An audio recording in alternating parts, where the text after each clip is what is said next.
Bismillahirrahmanirrahim. To have love of Allah and full submission to Him, must one be in tariqat? Without himself being a shaykh, can his servant find his own path? Okay, keep that. Now, Bismillah ar-Rahman ar-Rahim. To have love of Allah and full submission to Allah, must one be in tariqat? First, the understanding is, first thing you must understand, what is tariqat?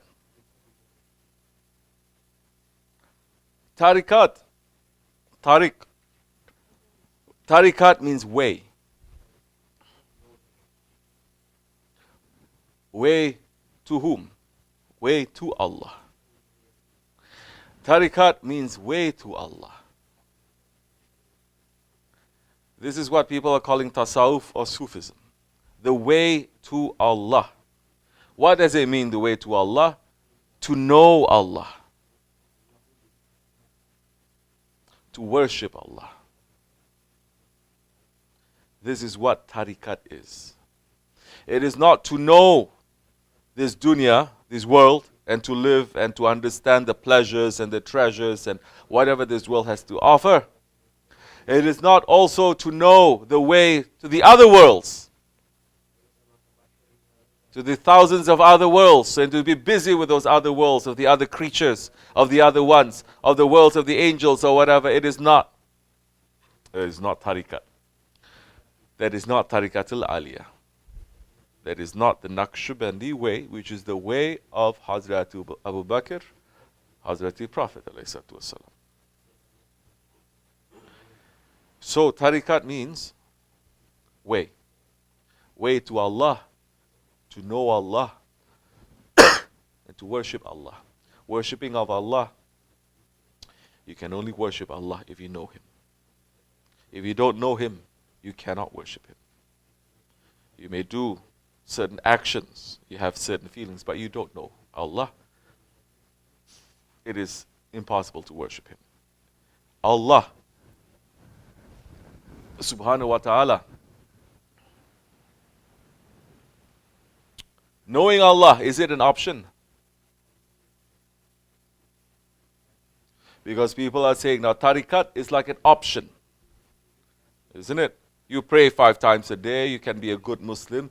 Do I have to be in tariqat? No, you don't. Allah has given you a will. There is a right and there is a wrong. Do I have to do something that is right? No, you don't have to. You have a will. Everything has its own consequences. You are free.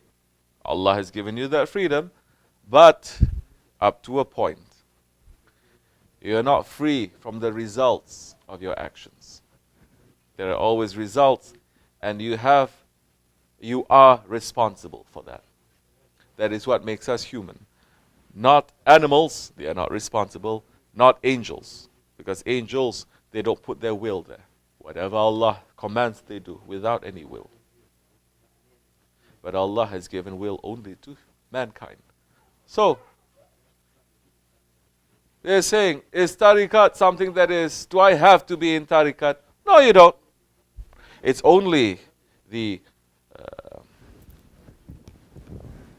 highway to Allah. You don't have to be. You can take the side roads to Allah. It's okay. You can take a detour. You can get lost in the jungles and maybe later you can find Allah. That's okay too. So you don't have to be like that. Because what is tariqat? What way? It is a way to Allah. Is this something that a couple of people they made up some 100 years ago, 1,000 years ago? They have a council. Islam, we have councils, like council of this and council of that. We have a council where people say, oh, what should we do? We should put this and this and this and this and this together. Is it? It is not. So don't confuse. Don't put the other wrong ideas from coming from the wrong movements and traditions, and to say that Islam is also from it. Islam is also suffering from it. Islam is free from that.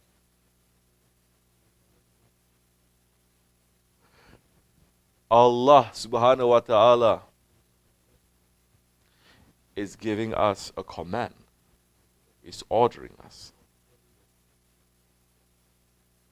The reason for our creation is to know Him and to worship Him. Allah subhanahu wa ta'ala is saying, I was a hidden treasure and I wanted to be known. So I created the Prophet. And from the Prophet ﷺ, everything in creation, including the man, and especially the man, because the man is created to be Allah's Khalifa, to know Allah. So Allah was a hidden treasure. He created us to know Him. So tariqat is a way. Who put that way? Like I said, not a couple of people, not a council, not hundreds of years later. Prophet ﷺ put that way. He has taught 41 different ways. One way to Hazrat Abu Bakr, 40 ways to Hazrat Ali, saying these are the ways to Allah. What I'm teaching to everyone, generally, Shariat. Shariat is the do's and the don'ts. But tariqat is the Prophet's life. It is his lifestyle. Life including not only physically, but spiritually, especially.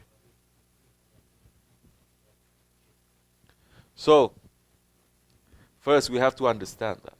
This tariqat, because a lot of people, they're reading so many books and they're getting themselves mixed up, and we say, don't read, don't confuse yourself. No, you must read. Then read and you get poisoned, and later you are stuck there. We say, until you get rid of the poison, we cannot move forward. It's like this person is eating everything. We're saying, don't eat this, don't eat that. You're getting sick, you're destroying your body. Oh, I can't help it. Why are you being a tyrant on me? I have to eat. I have to try everything. It's unnatural for me not to eat. Go ahead, eat. Now you poison yourself, and you're not going to get well until, even the medicine is not going to work so much, until you stop eating from those wrong things. That is called common sense. It's not even high-level Sufi teachings. It's called common sense. In Islam, it is common sense. So there is this way, tariqat, that Holy Prophet has taught, that was not made years later, like so many other people, Western scholars especially, hundreds of years later, they say it's a reaction against the courtly life, against the wealth, and they take from so many different, from the Buddhists, some from the Christians, some from the Jews, and they mix everything up and they become a Sufism. No, all that anyway has been debunked, okay? It's been cancelled out, even by their own Western scholars. They say that it's old-fashioned. Now it is not true, we understand. That one, we cancel it all out.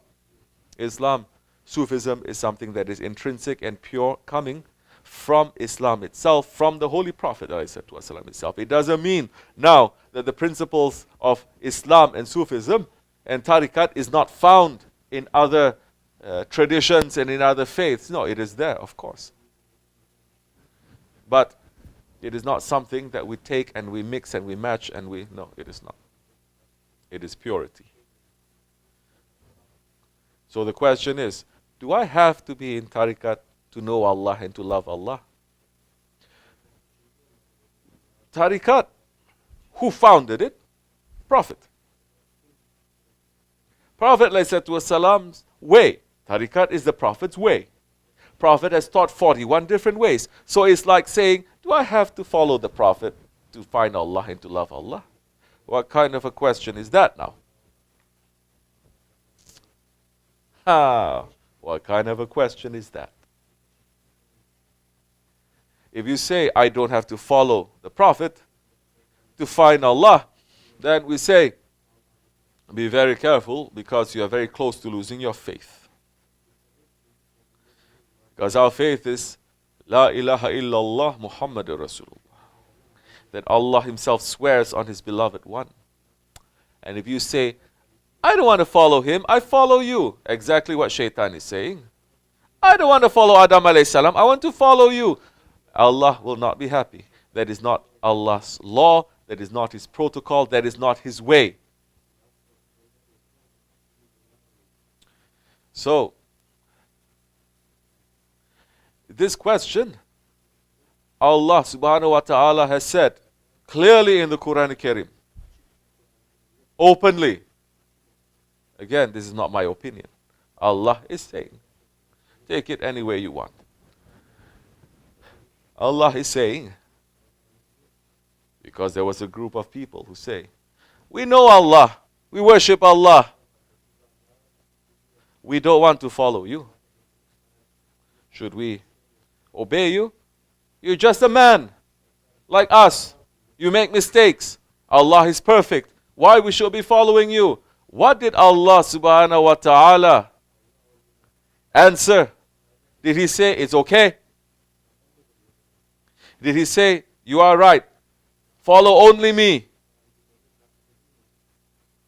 No. Allah subhanahu wa ta'ala is saying, commanding. He's not even addressing to those ones. He's addressing to His Prophet, saying, say to them, Ya Muhammad alayhi salatu wasalam, if they love Allah, if they claim that they love Allah, if they want to love Allah, they must, it is an order from Allah, they must follow you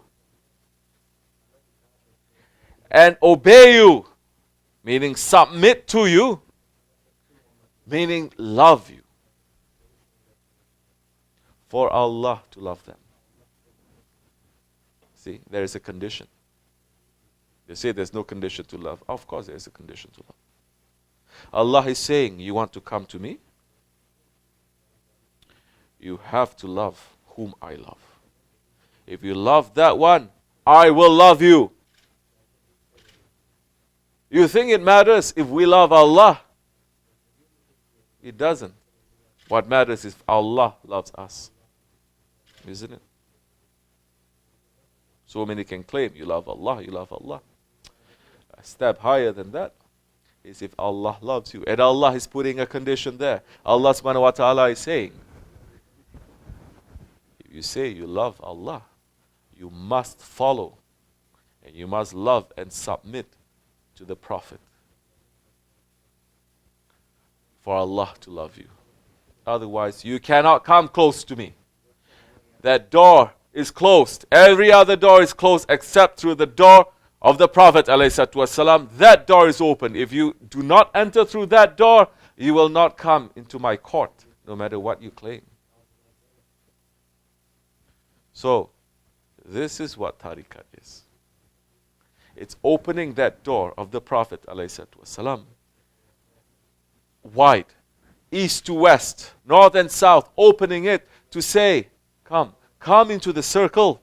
Come into the circle. The circle what? The divine presence. But come through the doorway of the Prophet.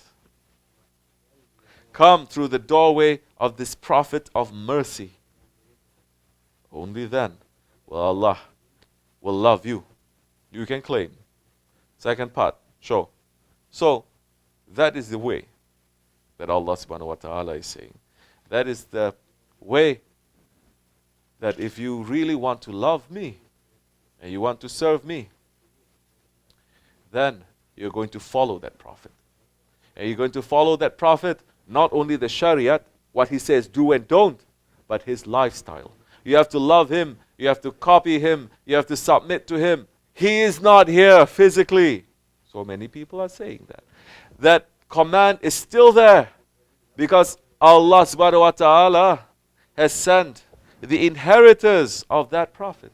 That Prophet says, I have inheritors. Those are the ones who are representing me.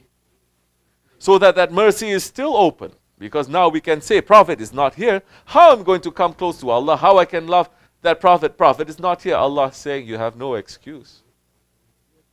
Allah subhanahu wa ta'ala is saying, I'm continuing that rahmat to you. I've sent 124,000 living ones at any given time.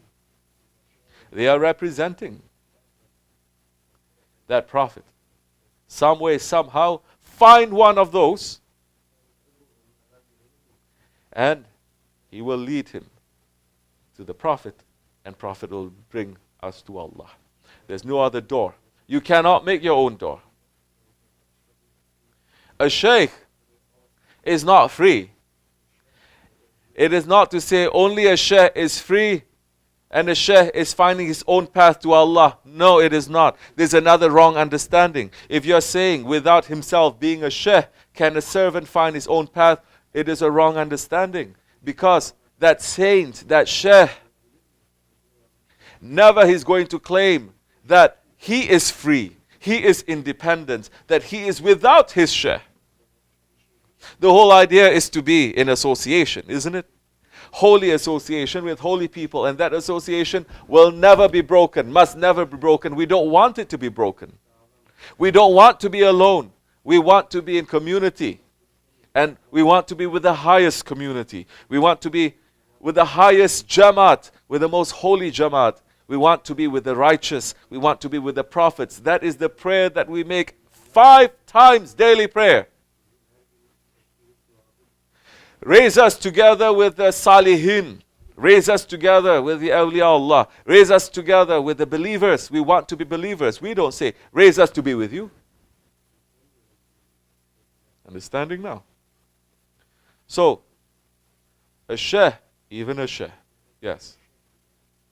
Even a Shaykh, he is not making his own path to Allah. That he is still holding on to his Shaykh. And that Shaykh is still holding on to his Shaykh. And everyone is holding on to each other. You know, like a tasbih. Everyone is holding on to each other. It's unbroken. Leading to Allah. And Allah is saying, hold on firmly to the rope of Allah. And do not separate. This is what we mean by separating. Do not separate. Hold on firmly. Everyone to hold on firmly to that rope of Allah. So a Shaykh does not find his own path. A servant, if you understand, if you call yourself a servant, you cannot call yourself a believer, a servant, until you understand that you have to be trained to serve. It is not a title that you can put on yourself or to others. It is a title that a master can only give. A master, only a master can give the title of a servant to a man, isn't it? Who is that master? Wahhabi is going to say, Allah. Allah is saying, follow those who ask you no fee and who themselves are rightly guided. Allah is saying, say to them if they love Allah, they must love you and obey you and submit to you for Allah to love them back. So now, we are stuck at that Prophet, not stuck. So we're coming back to that Prophet ﷺ again. And Prophet ﷺ is saying, follow my sunnat and the sunnat of my sahabis. Follow me and follow my sahabis, my companions, and follow those ones who follow them. And follow, we have a chain. You are not unbroken. Nobody is left alone. There is a chain. Hold on firmly to that chain. Hold on firmly to that rope. And those are the ones, your masters, our spiritual masters, who can say, now we are training you how to be a servant to Allah. First, you have to disappear into the oceans of your Shaykh. Then you disappear into the ocean of your Prophet. Then you disappear into the oceans of your Lord. Everything is step by step. This is not magic. This is not jumping. This is Allah's protocol. Inshallah Rahman. I hope this is going to put some understanding into people. It's something that is misunderstood a lot. And I've already said, to understand something as delicate. This is delicate. Before it becomes strong, it is delicate. To understand something that's delicate, don't disturb it. Don't disturb it. Don't mess around with it. You're planting a seed. You're giving it a water. Don't dig it up. Don't take out the seed to look at it and say it's growing and put it back. Don't do that. You are going to destroy it. Don't go around. Something is delicate. That is Shaykh Effendi is putting there. The warning is, don't go around yet. Not time for you yet. You're still growing until you come out and you're strong. Then you may. Don't. Not at that time when something delicate operation is being operated on you and your heart is getting fixed. This is worse than your heart. This is something heavier than your heart. This is your spirit. If you have a heart operation, the doctor will say, don't move. Stay in your bed for months if it's necessary. If you move, you're going to kill yourself. You say, I have to move. It's my nature to move. It's against me not to move. Why are you telling me this? Move then. You are going to die. A spiritual surgery is being done to you. It is a very delicate thing. Don't move around. Don't poison yourself. Don't dig it up. Otherwise, you make one step forward. Allah is taking 10 steps forward to you, but you're taking 100 steps back. So, this is for you and for me. The awliya Allah, our Shaykh, not me. Our Shaykh saying. Just saying and saying. And this is for us to understand. This is not something that is just for play. Because now we're dealing with people's souls, with their spirit. At the same time, like what we said, you have a will. You do as you like. But you cannot run away from the consequences. If that spiritual surgery is done on you and you're not listening to the advice of the doctors and the nurses saying to you to be careful, and you're going around doing as you like, you will put damage on yourself. You're going to set yourself back. Inshallah Rahman. Does it mean don't ask anything? No. And I've said this thousands of times. There is a time for everything. Rushing is from shaitan. Thought you're more intelligent than that. Assalamu alaikum wa rahmatullahi wa barakatuh.